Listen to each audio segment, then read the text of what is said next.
For our next story, let's go back in history again. The year was 1980. Ronald Reagan was in Detroit, standing in front of a huge crowd. He was there to accept the nomination for the Republican Party, but Reagan did something unusual.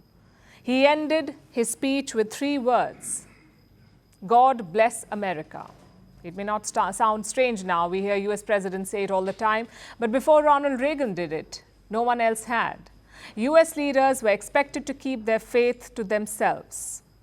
Well, not anymore. Religion now plays a crucial role in American politics. But this presidential election, it took a backseat. The candidates barely talked about faith. They did not clash on religious lines. That changed on Sunday. Kamala Harris kicked off her 60th birthday by visiting 2 churches in Georgia.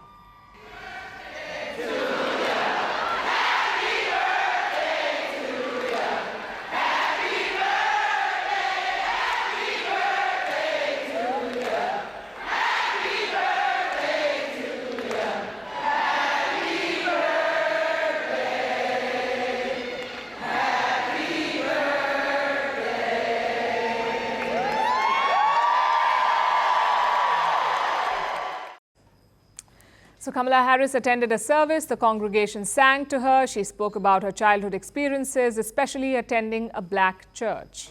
In this moment, our country is at a crossroads, and where we go from here is up to us, as Americans and as people of faith. And now we ask a question. We face this question: what kind of country do we want to live in? A country of chaos, fear, and hate, or a country of freedom, compassion, and justice? Kamala Harris is a Baptist. That's a branch of Christianity. She was raised by a black Anglican father, and her mother was an Indian Hindu, so her religious journey was complex, but faith has long played a role in her life. She's a member of a Baptist church. She attends services there. In 2022, she spoke at a National Baptist Convention. In the last decade, Harris has downplayed the role of religion in her life, but now she seems to be embracing it again. Her opponent, Donald Trump, though, is not buying it. He says she is destructive to religion. She's very destructive to religion. She's very destructive to Christianity and very destructive to evangelicals and to the Catholic Church. And she is, let me put it this way, Ben, she is your worst nightmare. Much worse than Biden, and he wasn't so hot. Trump isn't overtly religious himself. He rarely attends services. He hardly talks about faith. But he has secured overwhelming support from evangelical Christians. Do you know why? Because of their shared political agenda. It's a marriage of convenience. Which brings us to religion itself. How does it influence US politics? Well, America was founded on the principles of religious freedom, a separation of church and state. But religion has always been a subtle undercurrent in elections.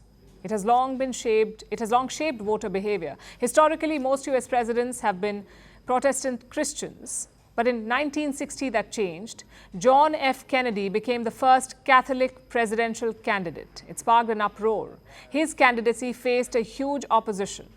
Many believed that his Catholic faith would make him more loyal to the Pope than to America. JFK rallied against these rumors. He advocated for religious freedom, and that helped him win the elections.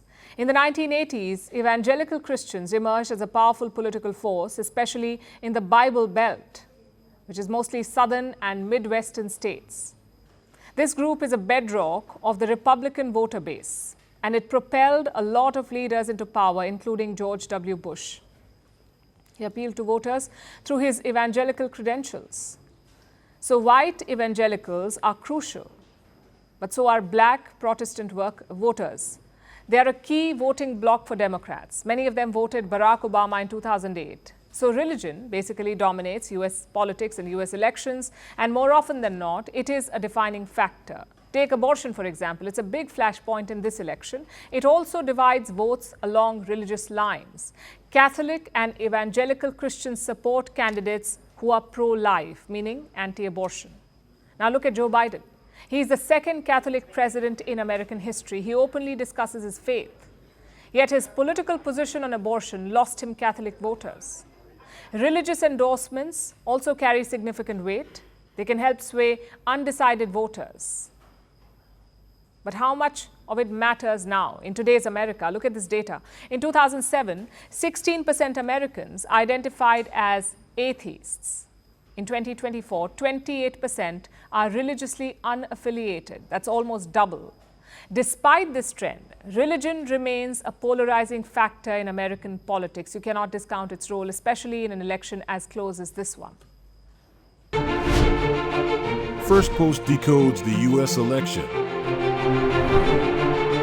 Explains how America chooses its president. Your primer on the race to the White House. Everything you need to know about how America votes and its global implications. U.S. Election Explained. Every Monday and Thursday only on Firstpost.